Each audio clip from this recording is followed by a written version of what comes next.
Hey guys, what's going on? Tenebris here. Welcome back to the channel. Today we're going to be going over another piece of Hytale news. We got a new blog post on the Hytale website, which I'll link in the description as always. Today it's going to be about the key art. Now, obviously, we've had some artwork we've seen some artwork of Hytale before. We've seen it around, on the website. However, we got some cool time lapses of people drawing. Now, all of these images were actually created by Zeal, who it's spelled Xael.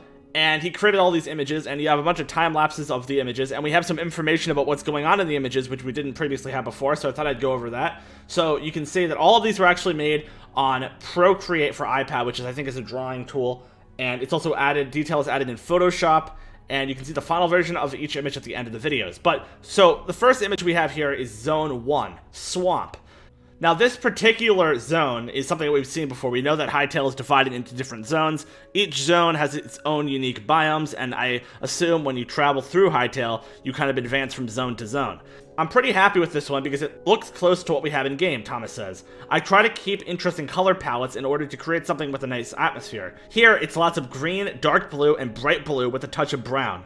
It's a foggy environment because it's a swamp. When I draw in an environment like this, it helps with building weather. We try to reproduce the same effect for the in-game landscape.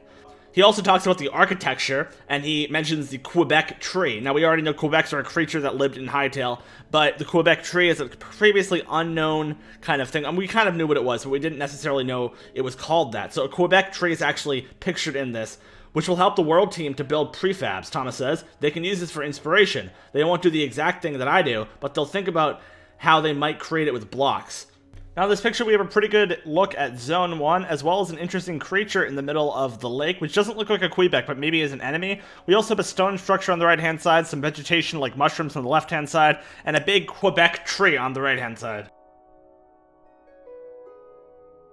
We also got Zone 2, Desert. Now, Desert is another zone. That's the second zone, actually. And we got a cool time-lapse for that one as well. I didn't want a typical desert, Thomas continues. With a bright blue sky like the picture we have in our minds, I wanted to work on the dark, hot desert aspect, and I wanted a threat. There are two things here that are threatening to the player. You have big clouds like a sandstorm is coming, and then you have the tower. I initially thought that it might be a dungeon, but in the final version, it became a Scarrick nest. Now, I assume Scarrick is a type of monster. This is something that we have not actually seen before. We don't actually know what a Scarrick is, but we now know that there's Quebec trees, and there's also Scarricks, which we previously did not know about, which is pretty cool.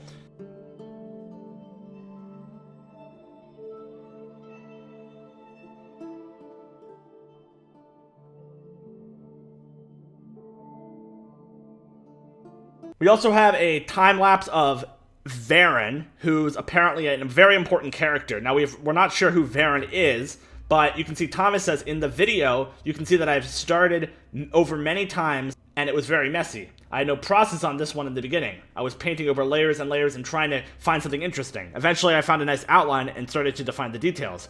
I wanted the character to look a little bit like a demon, and not exactly humanoid, so I assume VARYN is probably like an evil creature, or like an evil NPC or something of that sort. So he must look different to the other characters we have in the game. We also had to define a key color for him. The green of his skin and the diamond shape of his eyes is very representative of VARYN and his minions, so he's clearly an enemy who has, like, an evil enemy who has a bunch of, like, little minions that work for him.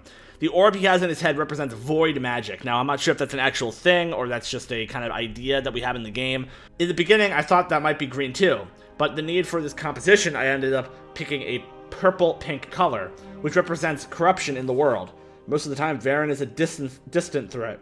The magic in his hand represents his power. All his focus is on the spell. So yeah, guys, we have some information about the new zones. We also have some information about perhaps an enemy in the game. I'm not sure who VARYN's going to be, but it seems like he's some sort of enemy mob. Let me know what you guys think about this in the comment section down below. Hope you guys enjoyed, and I'll see you guys tomorrow. Peace out.